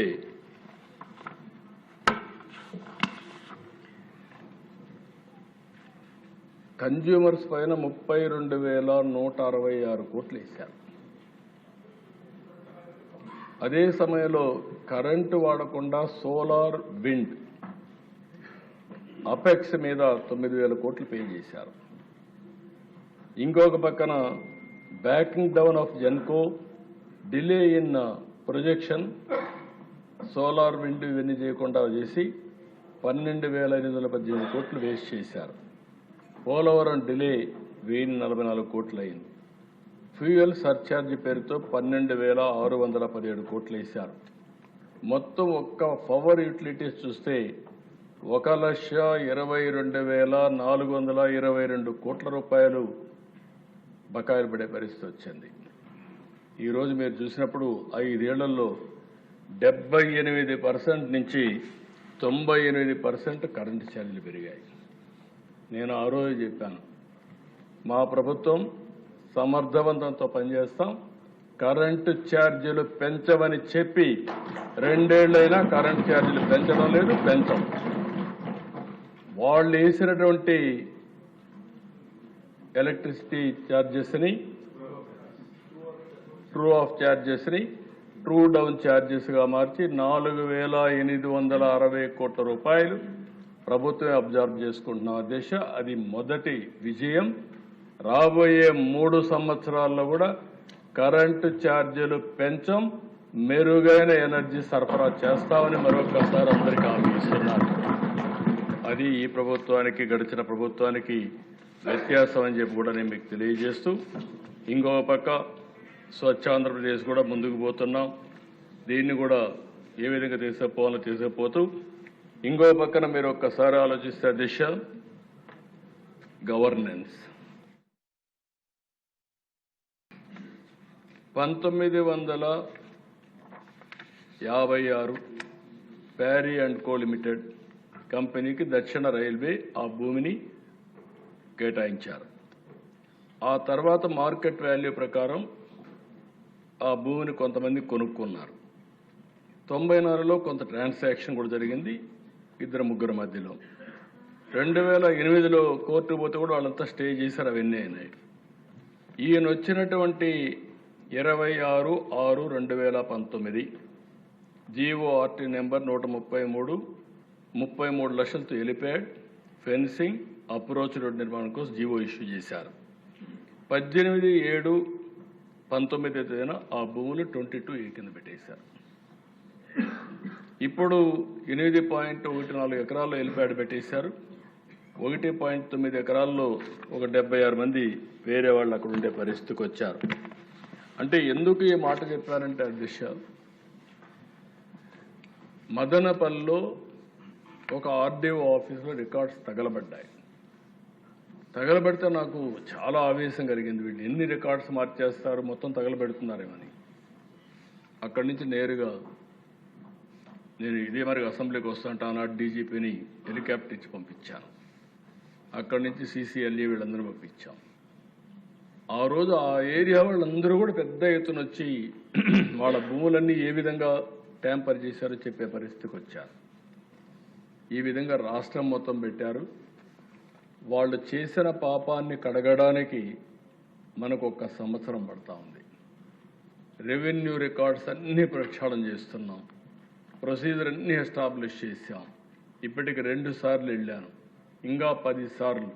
2026 పూర్తిగా ప్రక్షాళన చేసి మళ్ళీ రాజముద్రతో వాళ్ళ యొక్క సర్వే రాళ్ల పైన కూడా ఇది లేకుండా క్యూఆర్ కోడ్ అండ్ ఆల్సో ఇంకో పక్కన బ్లాక్ చైన్ టెక్నాలజీ పెట్టి ఎవ్వడు కూడా ట్యాంపర్ చేయకుండా ప్రతి ఒక్కరి భూమికి భద్రత ఇచ్చే బాధ్యత ఈ ప్రభుత్వం తీసుకుంటామని చెప్పి అంటే ఒక వ్యక్తి చేసిన తప్పుని కరెక్ట్ చేయాలి. టోటల్ గవర్నమెంట్ 1 ఇయర్ పనిచేయాల్సి వస్తూ ఉంది. అప్పుడే ఇది సాధ్యమయ్యే పరిస్థితికి వస్తూ ఉందని చెప్పి కూడా మీకు తెలియజేస్తున్నా. నిన్న మొన్న దేశ మైనింగ్ చూశారు, శాండ్ స్కామ్, పెద్ద స్కామ్. మొత్తం ఈరోజు శాండ్ విషయంలో చాలా స్పష్టంగా ఉన్నాం.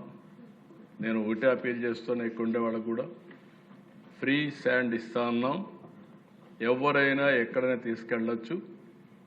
అది ఇక్కడ వాళ్ళేవో తీసుకుపోలేని పరిస్థితి ఉంటే ఎవరో ఒకరి కలెక్టర్ ఒక అరేంజ్మెంట్ చేసి తక్కువ ఖర్చుతో ఎక్స్క్లవేషన్ చేసి వాళ్ళకి తక్కువ ఖర్చుతో చేరే విధంగా చేయాల్సిన బాధ్యత ఉందని చెప్పాం. ఇది కూడా మీరు గుర్తుపెట్టుకొని మనం అందరూ యాక్ట్ చేయాల్సిన అవసరం ఉంది.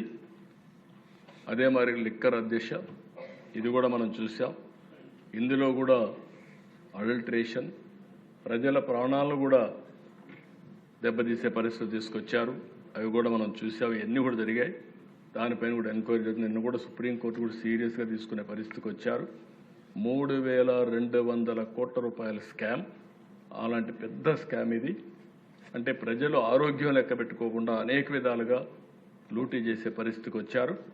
ఈరోజు మళ్ళీ చెప్తున్నా, హోలోగ్రామ్ పెట్టడం కానీ, క్యూఆర్ కోడ్ పెట్టడం కానీ, బ్యాచ్ని ఎస్టాబ్లిష్ చేయడం కానీ, ఎవడైనా సరే ఎక్కడైనా సరే ఇలిసిట్ లెక్కర్ వస్తే మాత్రం అదే వాళ్ళకి చివరి రోజు అవుతుంది. ఈ ప్రభుత్వం చాలా డిటర్మెంట్గా ముందుకు పోతున్నామని చెప్పి కూడా మీ అందరికీ హామీ ఇస్తున్నాం. ఒక పక్క యాక్షనే కాదు, భవిష్యత్తులో ఎక్కడా ఒక తగులు జరగకుండా చేస్తామని కూడా మీ అందరికీ హామీ ఇస్తున్నా. ఇంకో పక్కన అధ్యక్ష, ఈరోజు లా అండ్ ఆర్డర్, నేను చాలా లా అండ్ ఆర్డర్ సమస్యలు చూశాను అధ్యక్ష. ఈ హౌస్లో అందరికంటే నేనే పెద్ద బాధితుడిని కూడా అధ్యక్ష. ఒక సిద్ధాంతపరంగా పనిచేశాను. తీవ్రవాద సమస్య నాకెందుకు అనుకోలేదు. రాష్ట్రానికి అవరోధం అవుతుంది, అభివృద్ధికి అడ్డంకి అవుతుందనే ఉద్దేశంతో మీరు చేసే సిద్ధాంతం తప్పని ఆ రోజు చెప్పాను. దానివల్ల వాళ్ళందరూ నా మీద విరుచుకుపడే పరిస్థితి వచ్చి 2023 సాక్షాత్ వెంకటేశ్వర స్వామికి ప్రభుత్వ తరఫున లాంఛనాలు ఇచ్చేదని పోతా ఉంటే బ్రహ్మోత్సవ సందర్భంగా నా మీదనే దాడి జరిగే పరిస్థితి వచ్చింది. కానీ నేను ఈరోజు ఇక్కడ ఉన్నానంటే నాకు ఒక పునర్జన్మ, ఆ జన్మనిచ్చింది సాక్షాత్ వెంకటేశ్వర స్వామి అని చెప్పుకుంటే మీకు తెలియజేస్తాను. అదే మాదిరిగా రాయలసీమలో ఫ్యాక్షన్స్, ఈరోజు ఫ్యాక్షన్స్ లేవు. ఒకప్పుడు రాయలసీమలో ఆ ఫ్యాక్షన్స్ మీద ఎన్నో సినిమాలు తీశారు. ఇక్కడే బాలకృష్ణ గారు సినిమాలు తీశాడు, లేకుంటే చిరంజీవి గారు తీశారు, పవన్ కళ్యాణ్ గారు తీయలేదనుకుంటాను, రాయలసీమ ఫ్యాక్షన్స్ లేదనుకుంటాను. మరి ఫ్యాక్షన్స్ సినిమాలు తీసిన పరిస్థితి కూడా ఉన్నాయి. ఈరోజు రాయలసీమలో ఫ్యాక్షన్స్ లేవు. వేరే రకమైన నేరాలు ఉండొచ్చు కానీ ఫ్యాక్షన్స్ మాత్రం పూర్తిగా రూపుమాపాం. మత విద్వేషాలు కంట్రోల్ చేశాం. ఒకప్పుడు నేను చాలా స్పష్టంగా చెప్పా, రౌడీ అనేవాడు ఈ రాష్ట్రంలో ఉండడానికి వీలు లేదు. అంత మునుపు వీధి వీధికి ఒక రౌడీ ఉండేవాడు, అవి కూడా కంట్రోల్ చేశాం. ఈ మధ్యకాలంలో నాకు అందరి సమస్యలు కంట్రోల్ చేస్తున్నాం. ఈ సమస్యలు లేవు ఇప్పుడు.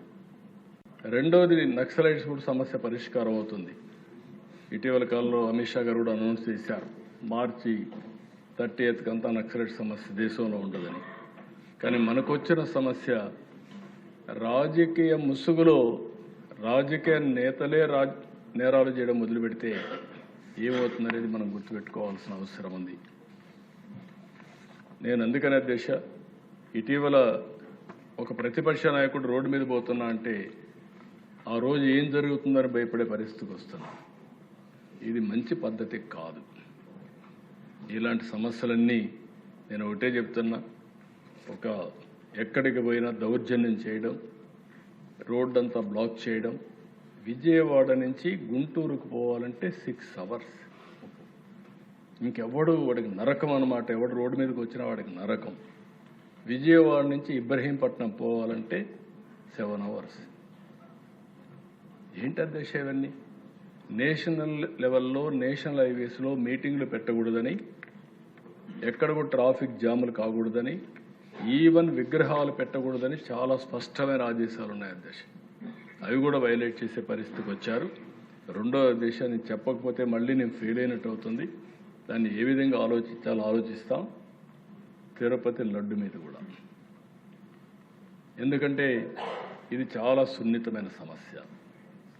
నేను కూడా చాలా ఆలోచించాను దీని మీద ఎక్కువ మాట్లాడకూడదని. ఎందుకంటే దేవుని పవిత్రత కోసం కొంతమంది కావాలని దేవుని పవిత్రత దెబ్బతీసి భక్తుల మనోభావాలు దెబ్బతీయాలనుకున్నప్పుడు మనం కూడా గట్టిగా చర్యలు తీసుకోకపోతే చాలా సమస్యలు వస్తాయని నా అభిప్రాయం.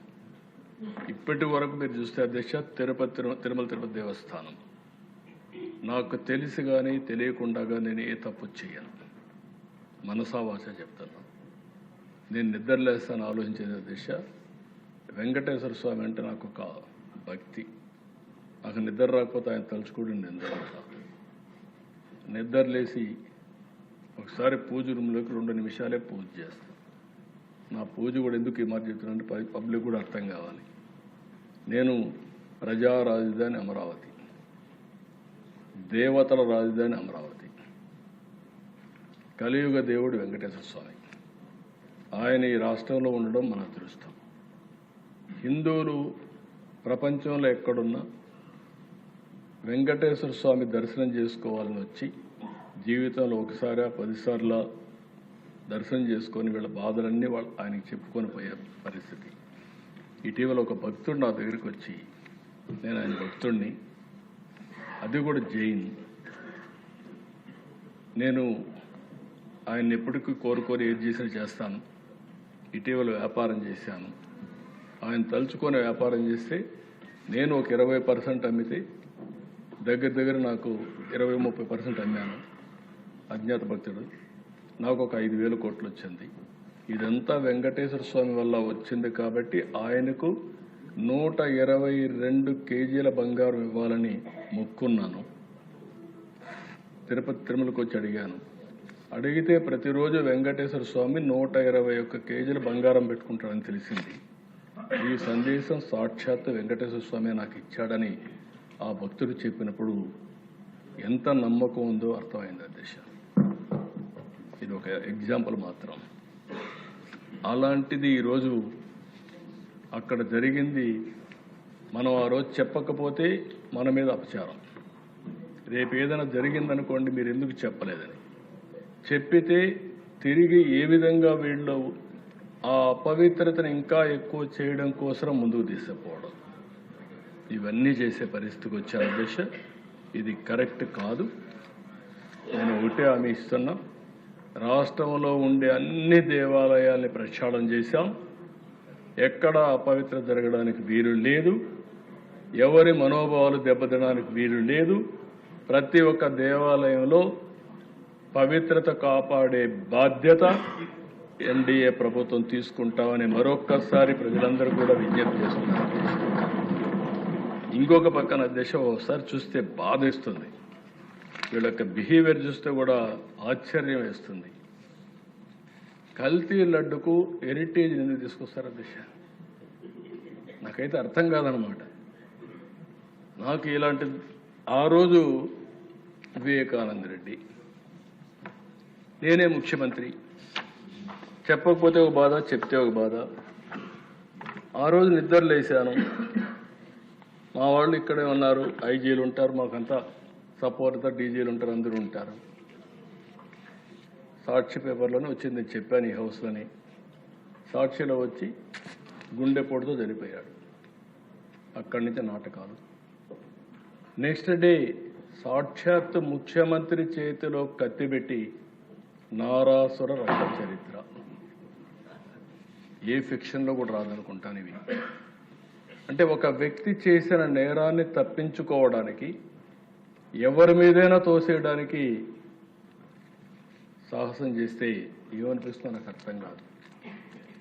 ఇప్పుడు హెరిటేజ్కి ఏం సంబంధం నాకైతే అర్థం కావడం. వాళ్ళు ఎప్పటికప్పుడు ఇస్తున్నారు. నేను ఎప్పుడూ చెప్పేవాడిని, మేము రాజకీయాల్లో ఉన్నాం, మీరు వ్యాపారంలో ఉన్నారు. ఒకవేళ కరెంటు కూడా అక్కడక్కడ మీరు గుర్తుపెట్టుకోండి, వాళ్ళే వచ్చి అవి డైరెక్ట్గా లైన్ ఇచ్చి ఇల్లీగల్ కరెంటు వాడుతున్నారు, మీ మీద పెట్టే పరిస్థితి వస్తుంది. ఒకసారి మీ మేనేజర్ చెప్పి చెక్ చేసుకోమని చెప్పే పరిస్థితికి వచ్చాం. ఒక నేరస్తులు ఏ విధంగా చేస్తారు, ఇది ఒక ఎగ్జాంపుల్ అని చెప్పి మాత్రం నేను తెలియజేస్తున్నా. నాకు తెలిసి మాత్రం వాళ్ళే చేసుకుంటున్నారు, కౌంటర్ చేస్తారు.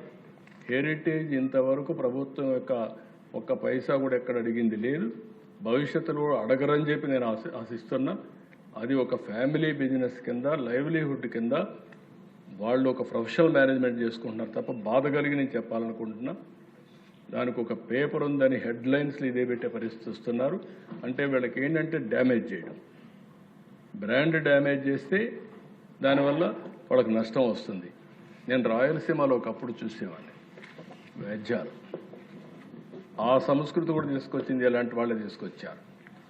మనుషులు కొట్లాడుకుంటే దెబ్బలు తగులుతాయి, మళ్ళా రికవర్ అవుతారు. వాళ్ళు పండించే పండ్ల తోటలు 10 ఏళ్ళు 8 ఏళ్ళు బాగా పంట వచ్చే ఆరెంజ్ చీనీ గార్డెన్లు నరికేసేవాడు, చీనీ చెట్లు నరికేసేవాడు. ఆ చీనీ చెట్లు నరికేస్తే ఇంకా వాళ్ళు పతనం అయిపోతారు ఆర్థికంగా. అలాంటి దౌర్జన్యాలు చేసేవారు. అవన్నీ కంట్రోల్ చేశాం. ఇలాంటి పనిచేసే పరిస్థితికి వచ్చారు. ఇది కూడా నేను చాలా తీవ్రంగా ఖండిస్తున్నానని చెప్పి తెలియజేసుకుంటూ, అల్టిమేట్గా అధ్యక్ష నేను ఒకటే ఇక్కడ కోరుతున్నా మిమ్మల్ందరినీ, ఒక 10 ప్రిన్సిపల్స్తో ఈ ప్రభుత్వం ముందుకు పోతున్నాం. పేదరికం లేని సమాజం, ఉద్యోగ కల్పన, నైపుణ్యం, మానవుల అభివృద్ధి, నీటి భద్రత, వ్యవసాయ సాంకేతికత, అంతర్జాతీయ స్థాయి లాజిస్టిక్స్, ఇంధన వనరుల సమర్థత, వినియోగం, నాణ్యమైన ఉత్పత్తులు, బ్రాండింగ్, స్వచ్ఛాంధ్ర, డీప్ టెక్, ఇవన్నీ పెట్టుకొని ముందుకు పోతున్నాం. దీని ద్వారా నా ఆలోచన ఒకటే అధ్యక్ష, ప్రాసెస్ అన్నీ కూడా పర్ఫెక్ట్గా చేస్తున్నాం. ఫలితాలు ఇప్పుడిప్పుడే మెరుగైన ఫలితాలు వస్తున్నాయి. ఫలితాల్లో కూడా మీరు చూస్తే గ్రోత్ కూడా బాగా ఉంది. మీరు కూడా గుర్తుపెట్టుకోవాల్సింది, 3 ప్రాంతాలకు 3 ఎకనామిక్ రీజియన్ తీసుకొచ్చాం, 5 జోన్స్ పెట్టాం, 175 నియోజకవర్గాలకు 175 ఎంఎస్ఎంఈ పార్కులు పెడుతున్నాం. ఇవన్నీ తీసుకొని నెక్స్ట్ 2047 స్వర్ణాంధ్ర, ఇది మీ అందరి మనసుల్లో ఉండాలి. ఈ స్వర్ణాంధ్ర లక్ష్యాలు మీరు చూస్తే అప్పటికి 5,80,00,000 పాపులేషన్, మీడియం ఏజ్ 40 ఏళ్ళు అవుతుంది. ఇప్పుడు 32.5 సంవత్సరాలు. లైఫ్ ఎక్స్పెక్టెన్సీ అప్పటికి 80-85, ఇప్పుడు 70 సంవత్సరాల 6 నెలలు. అర్బనైజ్డ్ పాపులేషన్ అప్పటికి 60%, ఇప్పుడు 36%. సోషల్ ప్రొఫైల్ వచ్చి 100% లిటరసీ రేట్, ఇప్పుడు 72. Female labour force participation 45.8 currently, ఇది 80% తీసుకెళ్ళాలి. అన్ఎంప్లాయ్మెంట్ రేట్ ఇప్పుడు 4%, అప్పటికి 2%కి రావాలి. Share of skilled work force in total work force 95%, ఇప్పుడు 20 నుంచి 30 వరకు ఉంది.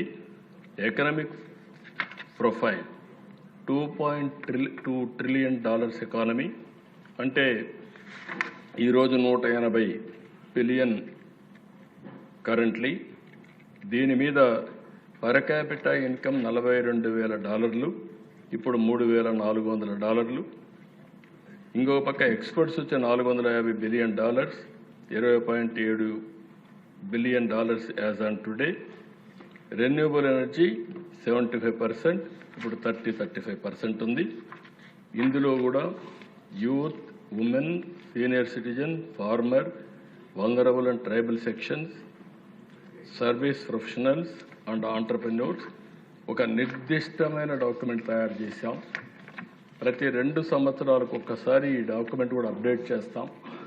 ప్రపంచంలో జరిగే మార్పులు, లేకుంటే న్యూ టెక్నాలజీస్, న్యూ నాలెడ్జ్ ఇవన్నీ తీసుకొస్తాం. అల్టిమేట్గా 2047కి నాకు ఏమాత్రం అనుమానం లేదు, భారతదేశం నెంబర్ 1 ఎకానమీగా ఉంటుంది.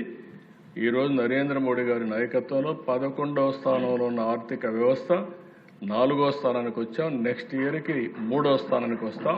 అది కూడా జరుగుతుంది. 2038కి 2వ స్థానానికి వస్తాం. అదే 47కి 1వ స్థానానికి వస్తాం. ప్రపంచం మొత్తం భారతీయుల యొక్క ఇన్ఫ్లుయెన్స్ పెరుగుతుంది. నెంబర్ 1 కమ్యూనిటీగా ఉంటారు. ఈ సందర్భంగా నా సంకల్పం, మనందరి సంకల్పం 2047కి ప్రపంచంలో తెలుగువారు మోస్ట్ ఇన్ఫ్లుయెన్షియల్ కమ్యూనిటీగా ఉండాలనేది మనందరి సంకల్పం. ఇండియాలో ఆంధ్రప్రదేశ్ నెంబర్ 1 ఎకానమీగా ఉండాలి, హైయెస్ట్ పర్ క్యాపిటల్ ఇన్కమ్ ఉండాలి, మెరుగైన జీవన ప్రమాణాలు ఉండాలి, వెల్తీ, హెల్తీ, హ్యాపీ సొసైటీ మనందరి నినాదం. దానికి ఒక పక్క సంపద, ఒక పక్క ఆరోగ్యం, ఇంకో పక్క ఆనందం. ఈ స్లోగన్తో ముందుకు పోతున్నాం. పోయిన సంవత్సరం కంటే, లాస్ట్ ఇయర్ కంటే 19-24 ఏం జరిగిందో మనం చూసాం. 24 నుంచి ఇయర్ ఆన్ ఇయర్ ఇంప్రూవ్మెంట్ చూపిస్తున్నాం, మెరుగైన క్వాలిటీ లైఫ్ చూపిస్తున్నాం. ఇంకా నెక్స్ట్ ఇయర్కి ఇంకా ఇంప్రూవ్ అవుతుంది. రాబోయే 5 సంవత్సరాలకు ఒకసారి తలసరి ఆదాయం డబల్ అయ్యేట్టుగా చూస్తాం. పెరిగిన ఆదాయాన్ని మళ్ళీ ఏ విధంగా చేయాలో చూస్తాం. అన్ని వర్గాలకు న్యాయం జరిగేట్టుగా చూస్తాం. అందరికీ సోషల్ రీఇంజనీరింగ్ కాకుండా సోషల్ ఈక్విటీ కూడా బ్యాలెన్స్ చేస్తాం. ఎవరైనా పేదవాళ్ళు ఉంటే వాళ్ళ మీద ప్రత్యేకమైన శ్రద్ధ పెడతాం. అదే మనందరి విధానం. నేను ఇక్కడుండే సభ్యులందరినీ ఒకటి కోరుతున్నా. నేను, పవన్ కళ్యాణ్ గారు, బీజేపీ మేమంతా రాష్ట్రమంతా ఆలోచిస్తే మీరు మీ పరిధిలో ఆలోచించండి.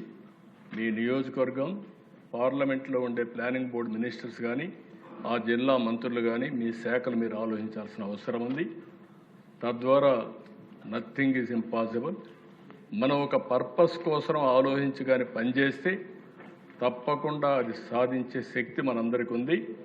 అది పబ్లిక్ పాలసీ కూడా చేయగలిగింది. ఇక్కడ మనం మాట్లాడుకునే మాటలు కూడా ఇప్పుడు నేను చెప్పాను. ఈ సెషన్లో మళ్ళీ మీ అందరితో నేను కూర్చుంటాను, 11 to 1 కూర్చుంటానని చెప్పాను. మీరు చెప్పే ఉపన్యాసాలను వింటున్నా. క్షేత్రస్థాయిలో ఏం జరుగుతుందో మీరు చెప్పగలిగితే దాని ప్రభావం మా పైన ఉంటుంది. మన పాలసీలు కూడా రిఫైన్ చేసుకుంటాం. నిరంతరంగా ఈ పని చేయగలిగితే మెరుగైన ఫలితాలు వస్తాయని చెప్పి తెలియజేసుకుంటూ, ఈ 2 సంవత్సరాల్లో మనం చేసిన విజయాలు మాత్రం ఒక్కసారి మీరు ఆలోచిస్తే ఒక హిస్టారికల్గా చేయగలిగాం. దీంతో నేను చాలాసార్లు ముఖ్యమంత్రి అయ్యాను, కానీ ఈ 2 ఏళ్లలో ఈ పరిపాలన వల్ల నాకుండే సాటిస్ఫాక్షన్ నా జీవితంలో ఎప్పుడూ లేదని కూడా మీకు అందరికీ తెలియజేస్తున్నాను. ఎందుకంటే $15 బిలియన్ పెట్టుబడి ఒక గూగుల్ వచ్చాను, ఆర్సీఆర్ మిత్రులు వచ్చాడు. 20 నెలల్లో 20 లక్షల కోట్ల పైబడి పెట్టుబడులు వచ్చాయి. ఇన్ఫ్రాస్ట్రక్చర్ పెద్ద ఎత్తున ఖర్చు పెడుతున్నాం. అది చూసినప్పుడు సాటిస్ఫాక్షన్ ఉంది. ఇంకా మనం చేయాల్సిన చాలా ఉంది. దయచేసి అందరూ కూడా కోఆర్డినేట్ చేసుకోవాల్సిందిగా మరొక్కసారి మిమ్మల్ని అందరూ కోరుకుంటూ, ఆ దిశగా ఆలోచించాల్సిందిగా మరొక్కసారి విజ్ఞప్తి చేస్తూ, గవర్నరు ఎప్పుడు కూడా ప్రభుత్వం యొక్క విధానాన్ని వారి ద్వారా చెప్తారు. అలాంటి ఒక డైరెక్షన్, ఒక విధానం చెప్పిన గవర్నర్ని కానీ మనస్ఫూర్తిగా అభినందిస్తూ, నేను చూశాను అధ్యక్ష వచ్చినప్పుడు ఒక్కరోజే వచ్చారు. అది ఏదో వాళ్లకు 11కి అవినాభావ సంబంధం ఉంది. వచ్చిన తర్వాత అధ్యక్ష ఆ రోజు కూడా 11 నిమిషాలు ఉన్నారు. 11 నిమిషాలుండి చూస్తూనే ఉన్నాం అక్కడ నిలబడుకున్న వాళ్ళు. ఆ ఒక్క 11 నిమిషాల్లో విధ్వంసం క్రియేట్ చేసి గవర్నర్ని కూడా ఇన్సల్ట్ చేసి వెళ్ళే పరిస్థితికి వచ్చారు. మీరు పేపర్లు దించుకోవచ్చు, కానీ గవర్నర్ పైన వేయాలనే ఆలోచన రావడం దుర్మార్గం. ఎలాంటి ఆలోచన చేశారు? దేన్నైనా సరే అప్రజాస్వామికంగా ఎవరు చేసినా దాన్ని ఖండించాల్సిన అవసరం ఉంది. దాన్ని కూడా ఖండిస్తూ మరొక్కసారి ఈ అవకాశాన్ని ఇచ్చిన మిమ్మల్ని మనస్ఫూర్తిగా అభినందిస్తూ ధన్యవాదాలు. Thank you.